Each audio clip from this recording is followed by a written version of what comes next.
re-election defines a new era of American politics. The Obama Army race in 2012 was the last in a familiar pattern in U.S. politics. Since then, American politics has been defined by Donald Trump's conservative populism. When Barack Obama won re-election in 2012, it seemed like the start of a new era for Democrats. Young secular and non-white voters were rising, and it looked like they would dominate politics for years to come. But looking back, the 2012 election marked the end of an era, the last triumph of the social movements of the 1960s over the Reagan-era Republicans. Instead, it's Donald Trump's three elections in 2016, 2020, and 2020 that have defined a new political era. Trump's brand of conservative populism has reshaped American politics. Since his nomination, the political landscape hasn't been the same. Issues that used to bring agreement now spark fierce debates. While some of the bitter fights from the Bush and Obama years seem to have faded into the background, for many Americans, politics feels unrecognizable. What once seemed certain is now unclear. The Republican Party, once tied to Reagan's principles, is now led by Trump's vision. He champions the working class, rails against elites, and questions traditional U.S. foreign policies.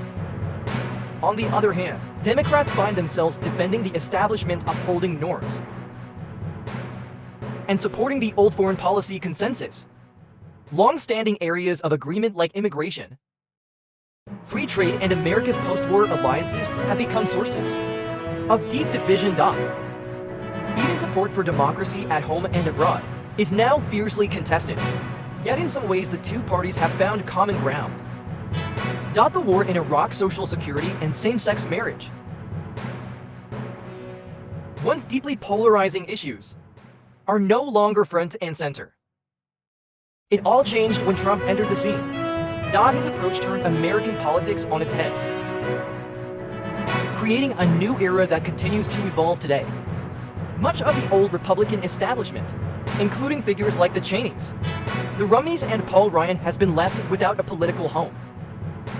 At the same time, former Obama supporters such as Robert F. Kennedy Jr. and Elon Musk now find themselves surprisingly aligned with Trump's world. This new political divide has created very different electoral coalition. Starting in 2016, Trump made remarkable gains among white voters without a college degree, especially in northern states, where Republicans had struggled to make inroads for decades. Since then, he has expanded his appeal among young voters as well as Black, Hispanic, and Asian communities, challenging long-standing assumptions about these groups.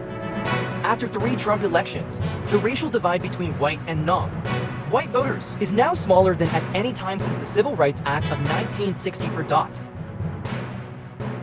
The generational divide between older and younger voters has also narrowed significantly, and the traditional class divide between rich and poor voters has all but vanished. Exit polls show that Trump has struggled with voters earning over $100,000 annually, but he has consistently won among those earning less, including voters making under $50,000. Interestingly, some of the old political divides are now areas of potential compromise. Republicans are showing greater openness to labor issues and infrastructure spending, while Democrats are exploring deregulation and market-driven solutions to problems like housing and energy in place of the old class-based politics. A new divide has emerged: education. Before Trump, voters with or without a college degree often voted in similar ways. Today, the gap between these groups is as wide as the income gap was in 2012.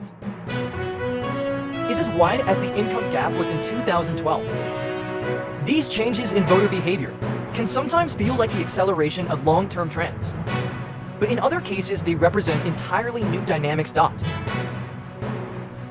One thing is clear: American politics has entered uncharted territory.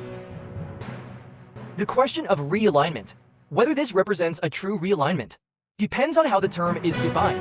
Traditionally, a realignment means one party gains a lasting political advantage for decades. By this standard, Trump's elections fall short. Republicans lack clear dominance, and any advantage they hold may not last. However, Trump's elections do exhibit the key characteristics of a realignment. They have redefined the core political conflict between parties and reshaped the coalition supporting them.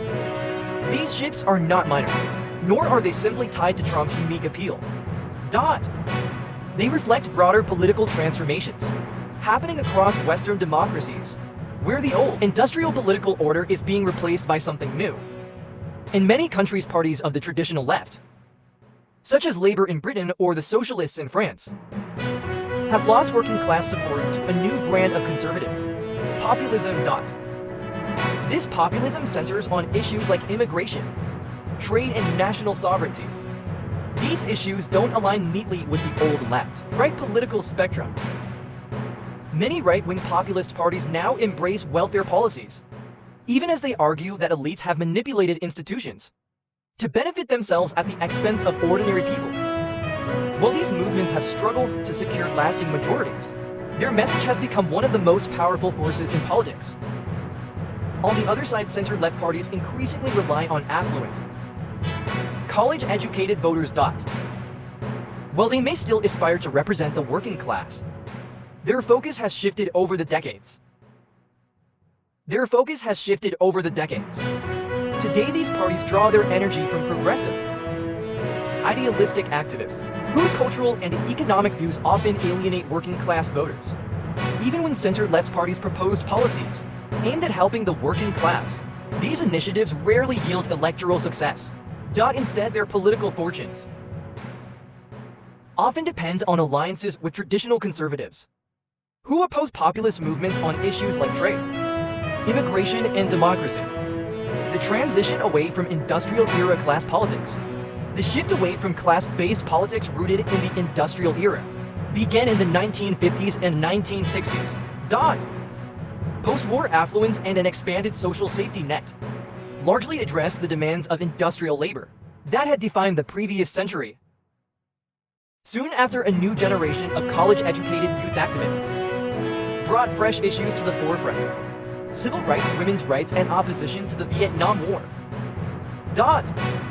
These movements fractured the New Deal coalition and set the stage for a new era of American politics, the last great upheaval.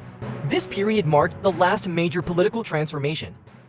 By the time of Reagan's presidency, the key political battles and alignments had largely solidified that. Even Reagan's conservative agenda centered on small government, traditional values, and a strong military can be seen as a reaction to the cultural and political revolutions of the 1960s. These shifts laid the foundation for 5 decades of electoral trends. In hindsight, Barack Obama's victory over Mitt Romney in 2012 was the culmination of this political era. For one final election, Democrats and Republicans fought the familiar battles of the past, the era of liberal triumph. By 2012, America seemed to be a multiracial, secular, and liberal-leaning society. Less than 50 years after the Civil Rights Act, the country had elected a black liberal president. A female president was widely expected to follow.